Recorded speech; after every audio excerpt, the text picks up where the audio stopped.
Hey guys, I hope you guys enjoyed that screening of Deputy. Now, please join me in welcoming our moderator, Chance Agard from Entertainment Weekly.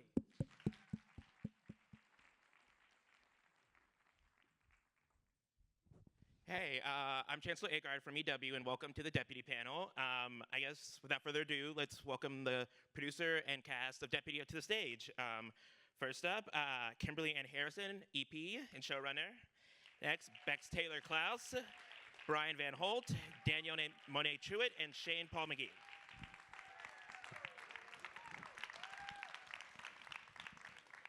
Thank you guys for being here. How are you guys doing today? Great. Fantastic. Awesome. I want to start at the beginning of the show sort of development. Kimberly, you became showrunner after it was picked up. Can you sort of talk to me about what appealed to you about being a part of a project like this? Absolutely. I mean, what appealed to me about Deputy was the fact that, we haven't really seen the sheriff's department represented on television. And to be able to, learn the ins and outs of the department, but also the men and women that put their lives on the line every day, what they come into work, what they take home with them, they're never off duty. Just that story and being from Los Angeles was really important to be a part of the show. And before this, you were on Criminal Minds and Star. I'm curious, how did those experiences sort of prepare you to leave the ship? Deputy is a perfect combination of both of those shows, the procedural part and the character stuff from Star. So this was like a gold mine, to be honest with you, when I read the script. And so once you came in, I guess, was it a matter of you sort of pitching an idea of, like, once it was picked up, sort of how you wanted to take it from there, or was that already in place? I became showrunner kind of like 8 weeks into into the room starting, but basically I needed to kind of come up with a pitch for an arc for the season, and one of those was the non-binary storyline that Bex and I spoke about. But yeah, definitely had to pitch a huge take on the season 1. And I mean, the show about cops is sort of interesting now, especially in this period where we're talking about how cops behave in the real world. And I'm curious, what considerations and challenges come with writing a show that's about law enforcement in 2020? That's a really good question. I mean, it's a sensitive subject for a lot of people, but I think this is a side of law enforcement that we haven't seen. We haven't seen, for example, the whole Luna and Joseph situation going into the liquor store. For me, a big realization is they're never off duty. I mean, for me, that is just what's at the forefront. And to really, portray that and on television and, get that on the page was really important. And for the cast, I'd love to hear from you guys. I guess, what attracted you to this project on your end? Well, a job, first of all. I would say the money. So nice. That's to always work. nice. Yes, it's. I grew up with a family full of cops, so it's always an honor for me to get to play one on TV or for film, because I have so much respect and love for the men and women that get behind a badge. Because, like Kimberly said, every day they're putting themselves in harm's way for complete strangers, and they're like normal people, just like us, doing extraordinary things. And to be able to play a sheriff and to get paid for it, it's an honor and it's fun. I mean, we're basically getting paid to play cops and robbers day in and Yeah. day out. That does not suck. Yeah. And for me, it's kind of a similar beast. On the flip side, I mean, Stonewall started protesting police brutality, so going in and playing a queer cop who believes in the system and wants to improve it from the inside was so enticing. Yeah, for me, it was. It started off with the casting office, Mary Vernew, with Benny May Casting. They do great work, so they, brought me in or sent me the stuff, and I saw it. And then David Ayer, being attached to it was definitely enticing. But I really wanted to play, a young black officer in LA. I just thought it was important. I thought it was something that, I know how much it means for me to see people who look like me on screen, and I wanted to do that, for young kids who may wanna join law enforcement, and for other people too. I wanted to touch on both sides of being black, what that's like, and then being a cop, what that's Black like, and blue. and then being black and a cop, what that entails, and So it was really interesting to me. It's been a great opportunity. I came into the picture a little late. They shot the pilot without me. No, I'm kidding. I wasn't cast yet. And so I came in a little late. And just to be completely transparent, sometimes in the business of acting, you can become a little jaded because you go to auditions all the time when you're blessed enough to be able to be going out for stuff all the time. So when I saw an audition for Deputy, I had just come off of testing for another show that shall remain nameless, and I didn't get it, and I was pissed off about that. So when I got Deputy, I was like, oh, whatever. Like, I'm just gonna go to audition. I'm gonna do my best, because I'm always gonna do my best, but I'm not gonna set my heart on getting this part, because it's like every other part. But I read the script, I loved it. I read my character sides and was like, ooh, I love her. Like, I love who she is. And so the thing that made me want to do the show actually was when I tested for it, when I met David Ayer and the audition process with him in the room, and like what he asked me to do. And he asked me some very personal and like questions that made me very vulnerable in the room. And I was like, wow, like if he's asking me these questions in the room, I'm excited to see like what being on a show like this would be like. And when I left that room, I left super confident in who I was, no matter if I got it or not. And I think when you leave an audition feeling like that and then you get the part, you go into the job with that same confidence. Like, who I am is enough for this part and enough for this cast, and I am a part of a great, so I didn't know nothing about the show. I booked it, still didn't know nothing about it, went online and was like, oh, Stephen Dorff is the lead of it. And oh, Shane is in it. Like, I was like, this is exciting. So it kind of happened late for me because I think I was kind of in a jaded place. But I'm super happy that everything aligned and God brought me to this project with these amazing actors and an amazing showrunner who is a Black woman as well. Like, that does not happen. That does not happen often. Like, yeah, and all of the things we get to touch on, and I love my character. I love playing someone who's strong. I love playing someone who's integral, even though it doesn't seem like she is. She is.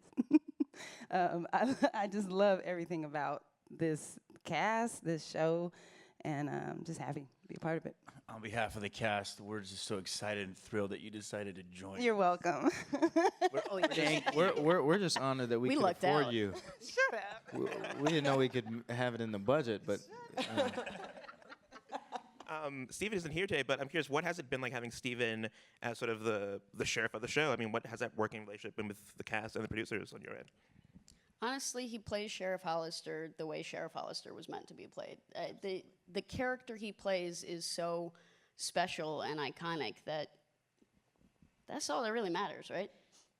Yeah, he's working doing a with- fantastic job leading, the series and bringing that character, to life. And one of my Bringing that favorite things honesty about and his rawness. performances are that they do come off so genuine, and his speeches every week, I'm like, that man can say a speech. Right. He can say a speech. Yeah, working with Steven's great. He's such a force and such a talent.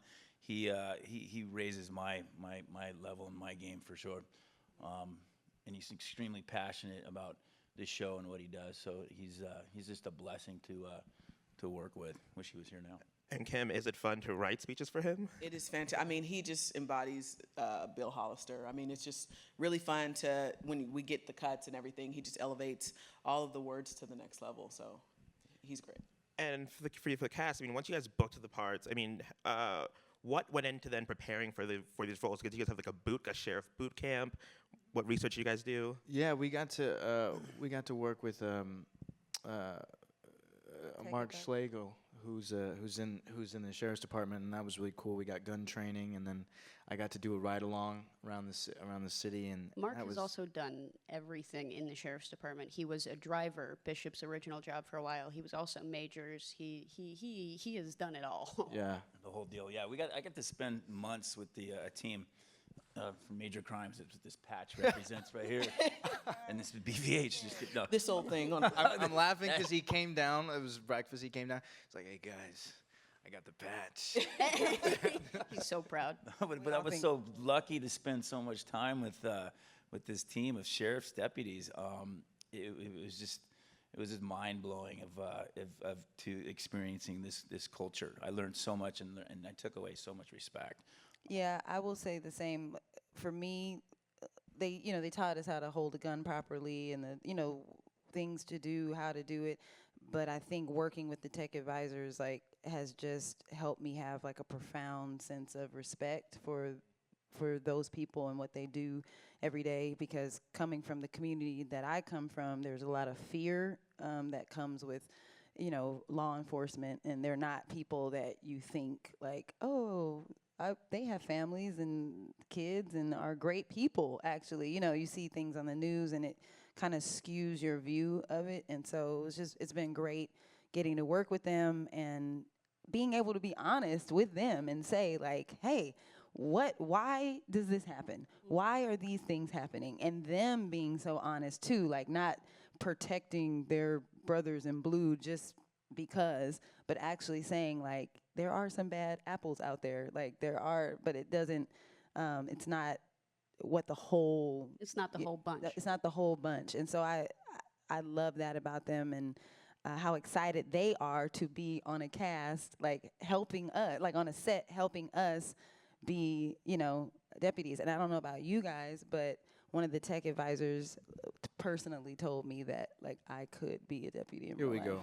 Yeah, right. They're like, you are a Simmer deputy. down now. No, I mean, Take it easy. Look, I got told by Jamie that I could be that I'm a better shot than a couple of his deputies. Well, when I did my ride-along, Deputy White told me that I should consider joining the department. So. Basically, you'll listen, have they're backup give up your plans acting now. career. Listen, You're not guys, working do you for guys get a call from the sheriff every Thursday after the show? I do. Okay, I do. I saw you took a picture by the do. helicopter Yes. with your kid. I would Yes. go on that. Our second ride, the helicopter. second. Yeah. Well, I want to go next time. I'm jealous, by the way. Second, I haven't been in. I haven't done. you. You I don't was love me. We were in LA. We didn't get that. I didn't get that call, Kim. Listen, we'll do a conference call next Thursday, but we're just so on par with the stuff that, the challenges that he's facing. So it's just a weekly check that we are doing the right thing, that we're in the right lane. He critiques our stories. He just is totally in love with the show.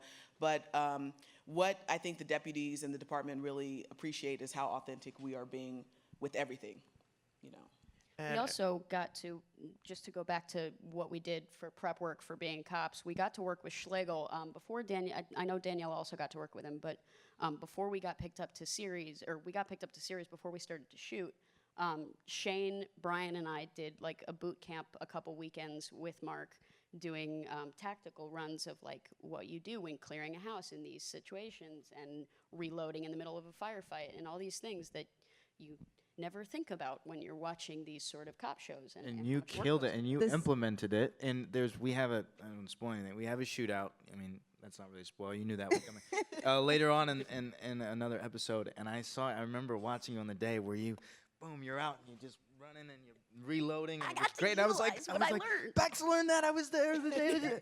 And today's episode, when our characters are going down the hallway and we're tapping and all that, that was an actual choreographed thing that they do, and it was much longer than you even got to see on the actual show, but it's very much in a rhythm. It's very much choreographed, to watch your back while watching your partner's back, and these are all the things that you don't know. You're just oh yeah, that's right. We can't talk because we have to be quiet because we will get shot. So how do we communicate? You're how do we do this? And you learn that dance. It's so cool. And you also learn the dance of on the other side of protecting each other along the way. So while one is clearing one, you notice in that episode, while Danielle's clearing the room, Shane's watching the hallway, and there is significant training that the actual deputies go through to learn these things.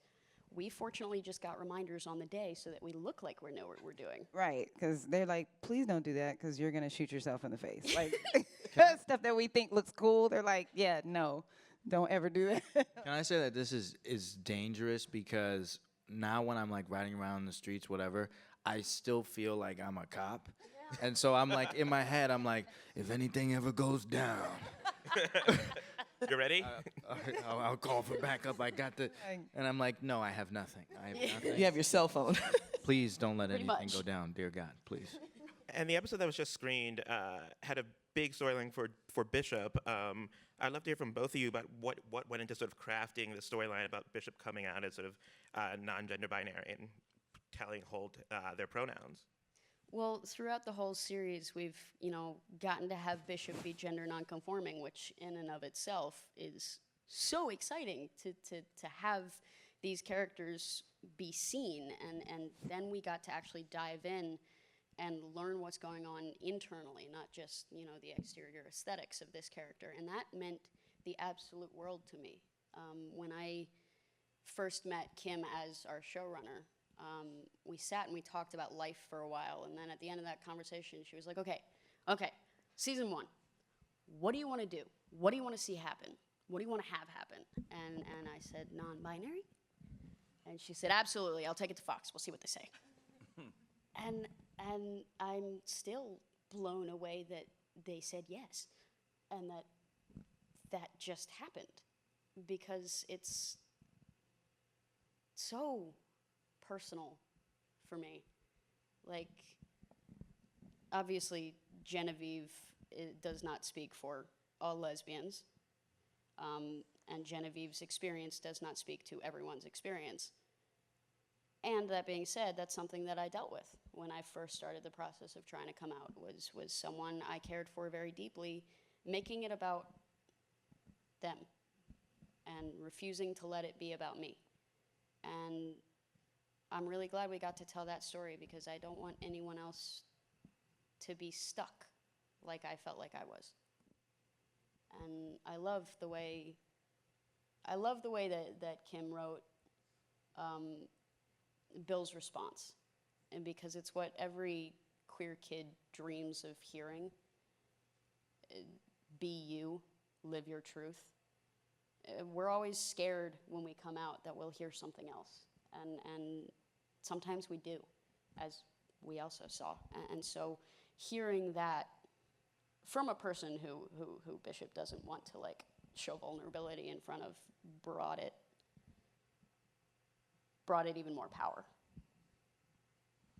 I'm curious, what was it like, I guess, that day on set to actually shoot that scene and get to say those words? Oh my God, it was so cold. It was so cold. I know that I should be talking about the emotion, and it was so cathartic, and my fiance was on set that day, and so part of the way through, I sat in the warming van, and all of a sudden, my fiance walks in, takes one look at me, comes over, puts her hand on my heart, and I just start sobbing. Because it was, I didn't realize how much I needed that. Just like, no, it's okay to let it out. I know that you can't right now, but go. Because this is emotional. This is real. And we're actors. We play pretend, but we're living truthfully under imaginary circumstances. And this circumstance was not that imaginary anymore, which just made it hurt so good. But yeah, aside from the freezing cold, it was pretty wonderful. And throughout it all, Stephen's whole focus that entire night was, how do we make this the best version of this scene that we can possibly make it? And I am forever grateful for that, because he really cared about that scene. He cared deeply. I mean, everyone did. It was definitely a team effort. Fox was on board from jump. They were really pushing the whole storyline. We brought Glad in with some consultants. Bex was amazing. Stephen was amazing. I mean, it was just such a collaborative team effort, and it showed. It's truly authentic. And what, if anything, does this mean for Bex going forward at work? Well. Sorry, I meant Bishop, sorry. Oh, Bishop. Sorry, I'm my like bad. Bex. I was like, wait, nope, sorry. What does it mean? God. It means nobody better mess up my pronouns. Now my character's got the same ones.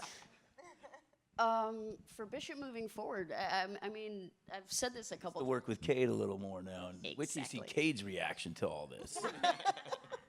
Surfer boy. Yeah, Bishop, I've said this a couple times, but you never come out once and then that's it. You come out and then you come out again and again and again and again. Every job you do, every person you come in contact with, well, maybe not every, but still. And so we get to see kind of the partners' responses. And first off, we get Cade. Beautiful relationship is going to ensue. And I guess finally, last question, I guess for the cast, what are you guys most looking forward to people seeing in the back half of the season? I like next episode. That's a Charlie Minnick episode. Oh yeah.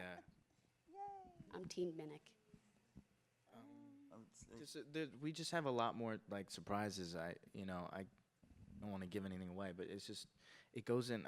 That's one of the things that I really love about the show is like you think it's going somewhere and it goes somewhere else. It keeps you on your toes in that respect. So I'm just excited for like the rest of the surprises and how people react. You know, the Twitter. Jesus, sound like my father.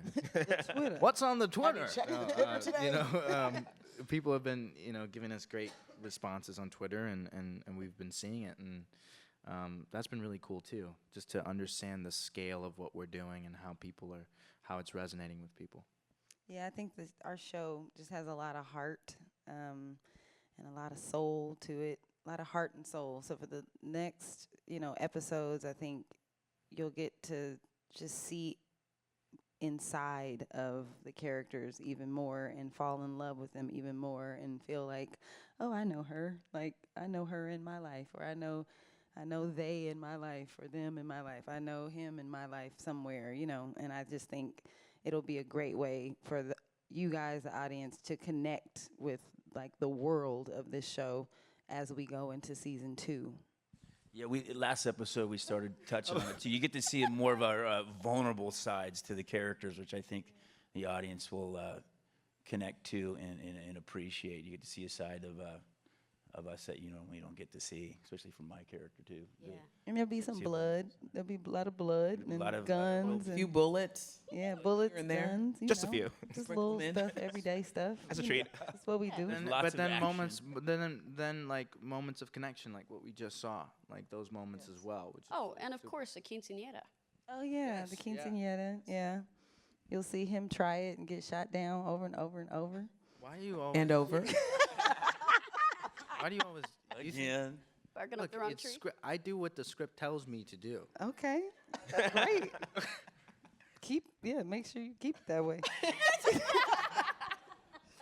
Well, that's all the time we have. Thank you all for being here today, and make sure you guys watch Deputy Thursdays at 9 p.m. on Fox. Thank you guys. Guys, thank y'all so much. Thank you.